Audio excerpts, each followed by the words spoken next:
За тогтоолын зэслийг бол зарчмын хувьд бол дэмжиж байна. Ер нь бол парламент хууль тогтоосоход нь хуулийнхаа хэрэгжилт гүйцэтгэлийг араас нь ихэд шаардаж ингэж явах хэрэгтэй. Энэ хүрээнд ч гэсэн улсын их хурлын төр хороо, сонсголт, асуулт гэдэг их олон янзын хяналтын хэлбэрүүд байдаг. За мөн нэг нь бол ажлын хэсэг.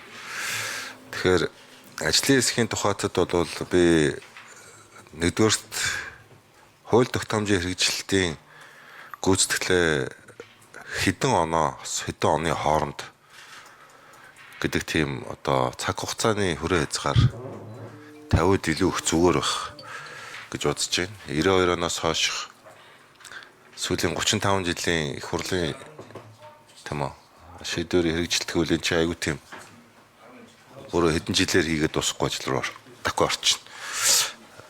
Хоёрдугаарт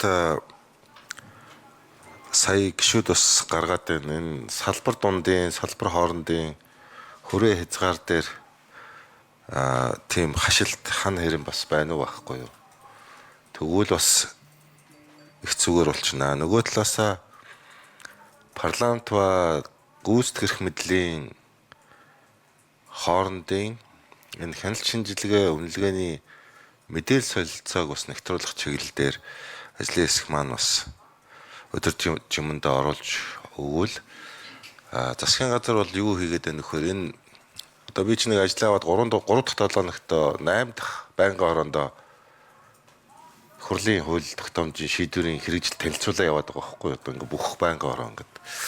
Тэгээ эндээс харагдаж байгаа юм юу вэ нөхөр энийг тийм хэлбэр төдий тэгээд нэг нь танилцсан нэг нь танилцуулсан болоод ингээд нөгөө талдаа энэ 3-7 хоног энэ бүх яамаг амтлахын дарга удирдгууд нь энд ингээд хойдлын арын ажил ингээд бахгүй ингээд энд өнжөөд байдаг нэг тийм юу гэдэг юм лээ. Тиймээс одоо ерхий сайдын ч гэсэн бодлого байгаа.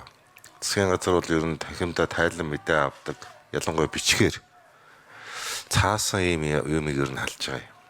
Тэгээд энийг ер нь их хурлын гишүүдтэй real time холбоод их хурлын гишүүд ингээ байнга хууль тогтоомжийнхаа хэрэгжилтийг зүгээр ингээд гар утас таблетаасаа үзээд явдаг шаардлагатай юмнуудаа нэхэж шууд авчдаг явал бас нэг тийм байнгын тасралтгүй амьд болох юм болов уу гэсэн нэг ийм бас нэг юм санал байгаад байгаа. Тэгээд ажлын хэсгийн төвшөнтэй бас ажил хэрэгчээр хамтарч ажиллая гэж бодож байна.